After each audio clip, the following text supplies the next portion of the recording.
बदनसीबी है, ये मेरी कौम की बदनसीबी है कि खून भी हम देते हैं, वोट भी हम देते हैं, दंगे भी हम खाते हैं, जेल भी हम जाते हैं, पुलिस से भी हम लड़ते हैं, प्रशासन से भी हम लड़ते हैं, आंदोलन भी हम करते हैं, फिर भी हम उनको नहीं समझा पाते। ये मेरी कौम की बदनसीबी है और मेरी बदनसीबी है। इसके अलावा मैं इस पे आपके सवाल का जवाब कुछ नहीं दे सकता। जब घड़े में पानी धीरे धीरे बहता है तो घड़े के अंदर की हालत नजर नहीं आती। कल मेरा वो घड़ा भर गया, या यूं कहें कि उन लोगों के पाप का घड़ा भर गया, पानी छलक आया, उस पानी के रूप में मेरे अल्फाज निकल आए। एक ऐसे व्यक्ति का फोटो था जो सिर्फ महिला राजनीति के बल पर अपनी राजनीति कर रहा है, और वो राजनीति गंदे की पॉलिटिक्स कर रहा है। उस गंदी पॉलिटिक्स के साथ साथ उसके चरित्र को अगर आप देखेंगे, पता करेंगे, तो पता चलेगा कि सिर्फ अपनी पत्नी के ऊपर राजनीति कर रहा है। उस व्यक्ति का वहां मंच पे फोटो, और माननीय आजम खान साहब का फोटो नहीं। पहले उन्होंने चेयरमैनी के टिकट बेचे, सभा सदी के टिकट बेचे गए, मनी टॉनिक, एम टॉनिक, लगातार एम टॉनिक की चर्चा चली गई, एम टॉनिक के वीडियो और ऑडियो वायरल हुए।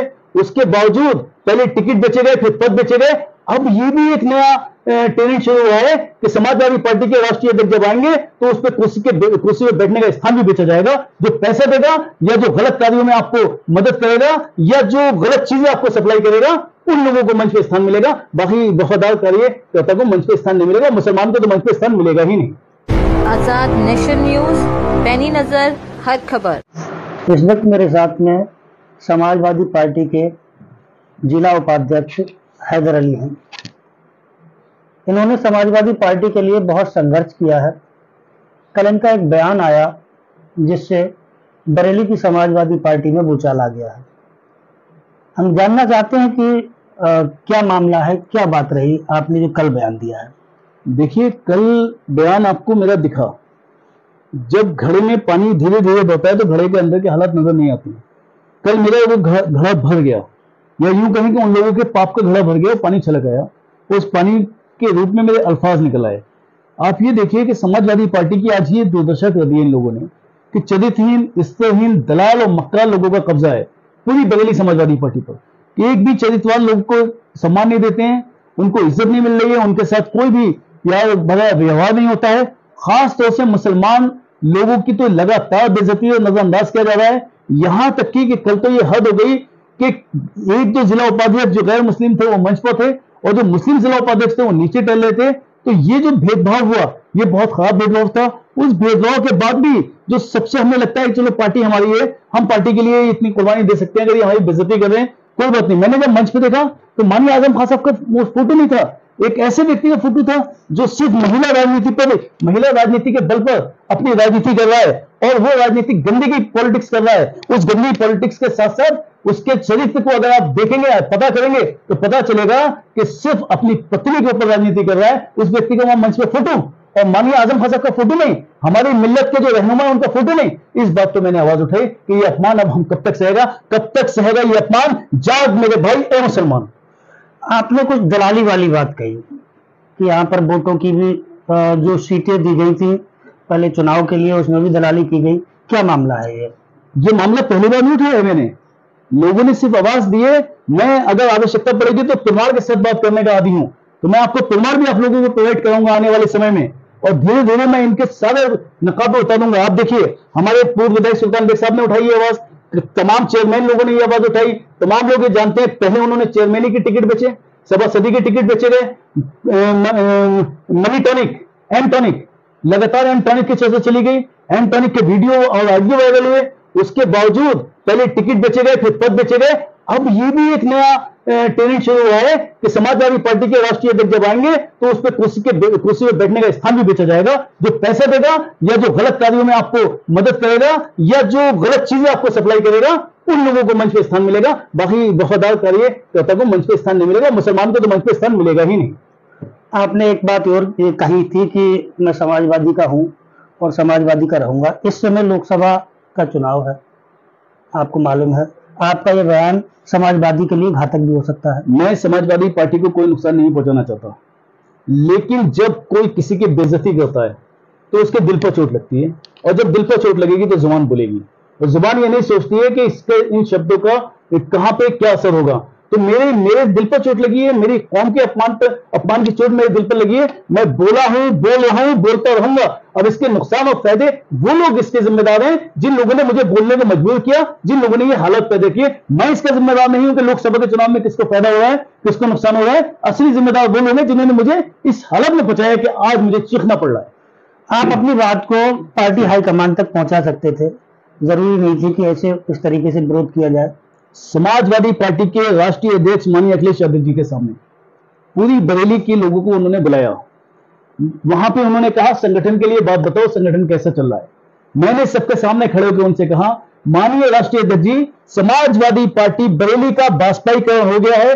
आपसे निवेदन है इस बाष्पाईकरण को बंद कर दीजिए। यहां खरीद फरोख्त की जो शुरुआत हुई है, इस खरीद फरोख्त पर रोक लगा दीजिए। तो मैं वहां तक बात पहुंचा चुका हूं और मैं तो एक अदना सा कार्यकर्ता हूं उनकी निगाह में, और मैं तो एक टोपी वाला हूं जिसको उनका सिक्योरिटी वाला कह देता है कि इसको उठा के फेंको। जब उनके इस टोपी वाले को तो उठा के फेंका जा सकता है, जो टीके वाले हैं उन्होंने भी यहां की शिकायत उनसे की है। लेकिन माननीय राष्ट्रीय अध्यक्ष जी के आसपास जो मंडली है, जो उनके आजू बाजू उनके सलाहकार हैं, वो उन्हें इतना दिग्भ्रमित कर देते हैं कि माननीय राष्ट्रीय अध्यक्ष जी ऐसे दुशासन के खिलाफ भी निर्णय नहीं लिया। तो इसका मतलब यह है कि जो उनके इर्द गिर्द रहने वाले हैं, ये जो घोटालेबाजी चल रही है, इसमें वो भी शरीक हैं। ऐसे कैसे हो सकता है कि जिला अध्यक्ष खुल के पार्टी बेचे? जिला अध्यक्ष की पार्टी बेचने के ऑडियो वीडियो वायरल, जिला अध्यक्ष की पार्टी बेचने के लिए पूर्व विधायक खड़े हो गए खिलाफ, उनके जिला अध्यक्ष के खिलाफ, पार्टी बेचने के खिलाफ, पद बेचने, टिकट बेचने के खिलाफ चेयरमैन खड़े हो गए। उसके बाद पद बेचे गए, ये भी सबको पता है, पद बेचे गए। अब कुर्सियां और सीटें बेची जा रही हैं और अपने ड्राइवर से जिला अध्यक्ष लड़ता है सड़क पे, शराब के नशे में हंगामे करता है। उसके बावजूद एक उसका वीडियो वायरल हुआ जो बड़ा अश्लील वीडियो है, वो भी मेरे पास है, अगर वक्त आएगा तो मैं वो भी आप लोगों को दूंगा। वो अश्लील वीडियो वायरल हुआ कि ये सूचनाएं नहीं है उन लोगों के पास, उस मंडली के पास और माननीय राष्ट्रीय अध्यक्ष जी के पास। जब ये सूचना है तो मंडली के अलावा कौन ऐसा व्यक्ति है जो उसे बचाने का काम कर रहा है? तो इसका मतलब आपकी जो आवाज है तो पार्टी हाईकमान के पास जाती है और उस पर गौर नहीं दिया जाता है। तो आगे आपका कदम क्या रहेगा? तो समाजवादी पार्टी में बने रहेंगे? मेरी ही आवाज नहीं, सिर्फ मेरा ही आवाज का गला नहीं घोटा जा रहा है, समाजवादी पार्टी के तमाम मुस्लिम कार्यकर्ताओं के आवाज का और सम्मान का गला घोटा जा रहा है। साथ ही साथ मुस्लिम समाज के साथ घुटने के साथ साथ जो समाजवादी पार्टी के मेहनती, कर्मठ, जुझारू, वफादार हिंदू कार्यकर्ता हैं, उनकी आवाज का भी गला घोटा जा रहा है, उनकी आवाज को भी वहां पे नहीं पहुंचने दिया जा रहा है। रही बात मेरे अगले कदम की, मेरा अगला कदम सिर्फ ये है कि मैं इस अपमान से जाग गया हूं और मैं इस अपमान के खिलाफ अपनी कौम को जगाने के लिए रथ यात्रा निकालूंगा। गली गली, मोहल्ले मोहल्ले जाकर अपने मुसलमान भाइयों को बताऊंगा कि इस तरीके से तुम्हारा और आजम खान साहब और तुम्हारी कौम के नेताओं का बेइज्जती की जा रही है, अपमान किया जा रहा है। फैसला तुम्हारा है कि तुम अपमान करने वालों को मजबूत करोगे या अपने भाइयों के साथ खड़े होगे। ये मैं आवाज उठाऊंगा, ये मैं गली गली, मोहल्ला मोहल्ला कल से ही जाना शुरू कर रहा हूं। तो ये तो समाजवादी पार्टी के लिए विद्रोह आपका हो गया। आपने ये बात भी कही है कि मैं समाजवादी पार्टी का हूं और रहूंगा। समाजवादी पार्टी का मैं हूं और मैं समाजवादी पार्टी में इस्तीफा नहीं दूंगा, मैंने ये कहा है जी।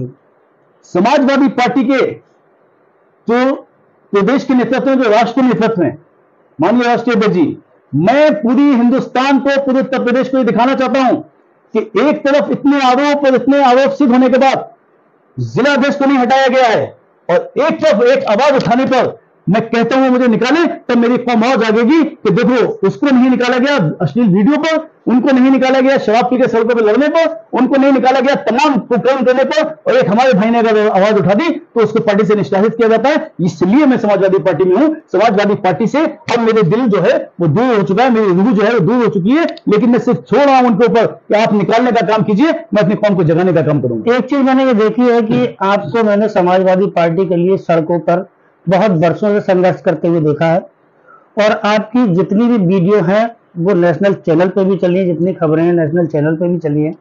इसके बाद भी ऐसी क्या बात है कि जो पार्टी के राष्ट्रीय अध्यक्ष हैं वो आपकी बात को नहीं समझ पा रहे हैं?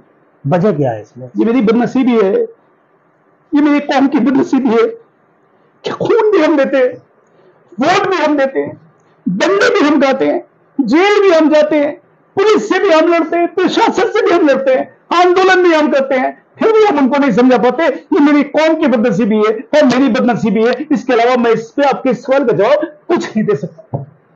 आप भावुक हो रहे हैं, आगे आपका क्या स्टैंड रहेगा? मैंने अभी आपको बताया कि मैं जन जागरण करूंगा, जगह जगह जाकर अपनी कौम को जगाने का काम करूंगा, मैं करूंगा, हर हालत में करूंगा, चाहे इसके लिए मुझे पार्टी छोड़ना पड़े या दुनिया छोड़ना पड़े, मैं हर हालत में अपनी कौम को जगाने का काम करूंगा, पीछे हटने का काम नहीं करूंगा। ये हमारे साथ थे हैदर अली। इनका कहना है कि समाजवादी पार्टी में मुसलमानों के लिए क्या जगह है।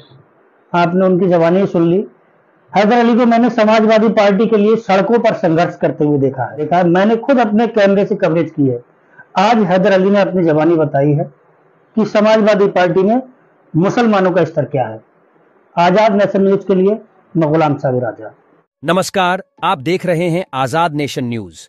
अगर आप हमें YouTube पर देख रहे हैं तो हमें सब्सक्राइब करें, बेल आइकन को दबाना न भूलें ताकि हमारी खबरों की लेटेस्ट अपडेट आप तक पहुंचती रहे। वीडियो पसंद आने पर लाइक करें। अगर आप हमें Facebook पर देख रहे हैं तो लाइक और फॉलो करना न भूलें। देश दुनिया की तमाम खबरों के लिए विजिट करें हमारी वेबसाइट www.azadnationnews.com।